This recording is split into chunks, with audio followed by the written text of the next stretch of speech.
ये कहानी है एक ऐसे भालू की जो थोड़ा हटकर था। इसका मिजाज बिल्कुल एक ऐसे इंसान जैसा था जो पुरानी चीज़ों और सुकून को पसंद करता है। ओरियो कोई आम भालू नहीं था।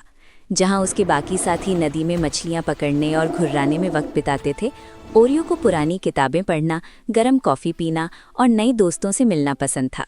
उसने एक पुराने बरगद के पेड़ के नीचे अपना एक छोटा सा लाइब्रेरी कैफ़े खोला हुआ था।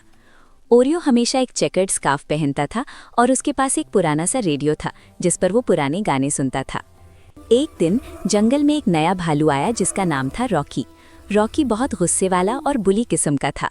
उसने ओरियो का मजाक उड़ाया। ओरियो, तुम भालू हो या कोई अकाउंटेंट? ये स्कार्फ और किताबें छोड़ो, चलो मेरे साथ शिकार पर। ओरियो ने बड़े सुकून से अपनी किताब बंद की और कहा, रॉकी भाई, ताकत सिर्फ पंजों में नहीं होती, दिमाग और लहजे में भी होती है। कभी बैठो, थोड़ी चाय पियो, गुस्सा ठंडा हो जाएगा।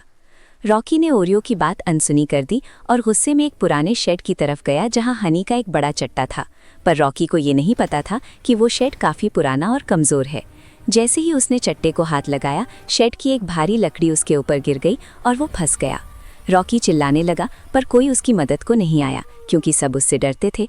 जब ओरियो को पता चला, वो भागता हुआ वहां पहुंचा। उसने अपनी इंजीनियरिंग वाली दिमाग लगाई। उसने सीधा लकड़ी उठाने की बजाय एक लंबी लकड़ी को लीवर की तरह इस्तेमाल किया और रॉकी को बाहर निकाल लिया। रॉकी की जान बच गई थी। उसने शर्मिंदा होकर ओरियो से कहा, मुझे माफ़ कर दो ओरियो, मैं समझता था तुम कमज़ोर हो क्योंकि तुम इंसानों की तरह रहते हो, पर तुम्हारी समझ ने आज मेरी जान बचा ली।